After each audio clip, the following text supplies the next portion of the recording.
In the glimmering heart of Hollywood, where dreams are made and broken, a young woman's life was tragically cut short. Who was Elizabeth Short, the woman known as the Black Dahlia? What secrets did she keep, and what darkness lay beneath her glamorous dreams? This documentary presents a meticulous exploration of a tale filled with ambition, horror, and an enduring mystery that continues to captivate and terrify audiences to this day. The story of the Black Dahlia, one of America's most notorious murder cases, is steeped in mystery, tragedy, and the darker side of fame. Elizabeth Short, born on July 29, 1924, in Boston's Hyde Park area, was the third of 5 daughters in her family. Her parents, Cleo Alvin Short Jr. and Phoebe May Sawyer, raised their daughters in a household marked by both hopes and struggles. Cleo, a Navy sailor, faced financial difficulties after the stock market crash of 1929, leading to his mysterious disappearance, which left the family in turmoil. Phoebe took on the role of breadwinner, working as a bookkeeper to support her daughters. As a child, Elizabeth battled health issues, including severe asthma, which prompted her mother to send her to warmer climates during the winter months. After dropping out of high school, Elizabeth's life took a dramatic turn in late 1942 when she learned that her father, whom she had not seen for years, was alive in California. She moved to Vallejo to reconnect with him but soon left due to conflicts. Following a brief stint at Camp Cook, where she encountered personal hardships, Elizabeth found herself back in Florida, where she met and fell in love with Major Matthew Gordon, an Army officer. Tragically, his untimely death in a plane crash left her heartbroken. In 1946, seeking new opportunities, Elizabeth moved to Los Angeles, where she hoped to pursue an acting career. Living in a modest room near a nightclub, she worked as a waitress while dreaming of stardom. Despite her aspirations, she struggled to find her footing in the competitive entertainment industry, and her life would take a tragic turn shortly after. On January 9, 1947, Elizabeth Short returned to Los Angeles after a short getaway to San Diego with Robert Red Manley, a 25-year-old salesman who was married. Manley claimed he dropped her off at the Biltmore Hotel, where she planned to meet her sister visiting from Boston. Reports indicated that she was seen using the phone in the hotel lobby before she was spotted later at the nearby Crown Grill cocktail lounge. Days later, on January 15, 1947, Elizabeth's dismembered body was discovered in an undeveloped lot on South Norton Avenue in the Leimert Park neighborhood. The gruesome scene revealed that her body had been cut in half and drained of blood, leaving her skin a ghostly white. Medical examiners estimated she had been dead for around 10 hours before her body was found, placing her time of death on the evening of January 14th, or the early hours of the following day. It appeared that the killer had washed her body, and her face bore horrific injuries, including cuts that extended from the corners of her mouth to her ears, creating a gruesome expression. The positioning of her body was particularly shocking. Her lower half lay a foot away from her upper half, with her intestines tucked neatly underneath. The way her body was arranged, with arms raised over her head and legs spread apart, suggested a chilling intent. Aggie Underwood, a reporter from the Los Angeles Herald-Express, was one of the first on the scene, capturing images of the horrific crime.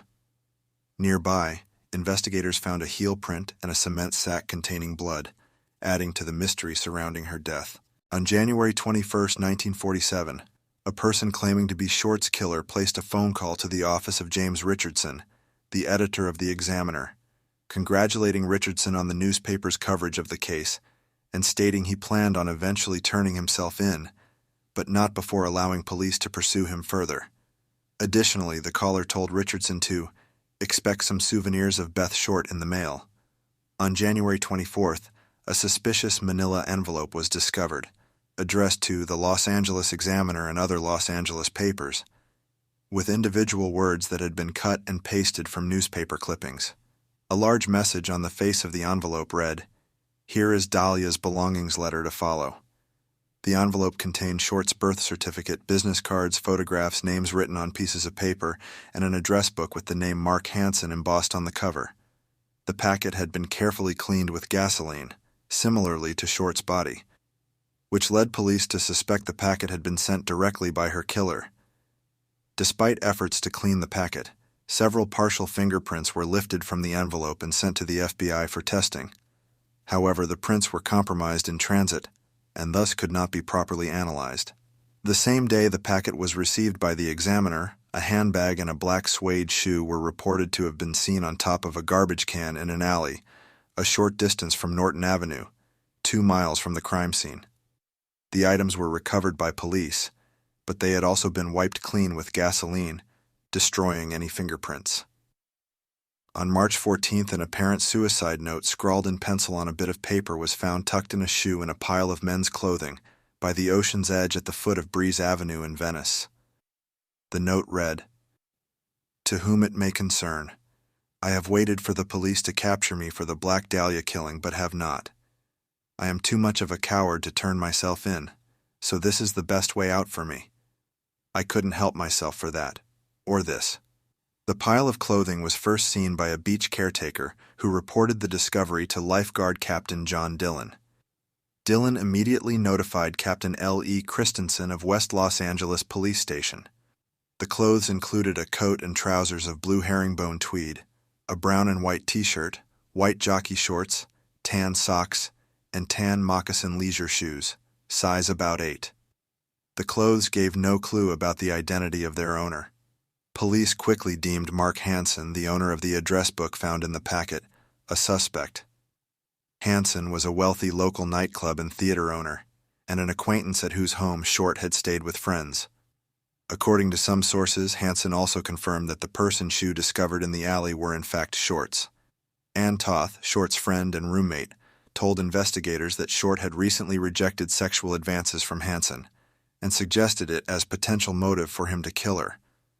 However, he was cleared of suspicion in the case. In addition to Hansen, the Los Angeles Police Department interviewed over 150 men in the ensuing weeks whom they believed to be potential suspects. Manley, who had been one of the last people to see Short alive, was also investigated but was cleared of suspicion after passing numerous polygraph examinations. Police also interviewed several persons found listed in Hansen's address book, including Martin Lewis, who had been an acquaintance of Short's. Lewis was able to provide an alibi for the date of Short's murder, as he was in Portland, Oregon, visiting his dying father-in-law. A total of 750 investigators from the LAPD and other departments worked on the case during its initial stages, including 400 sheriff's deputies and 250 California State Patrol officers.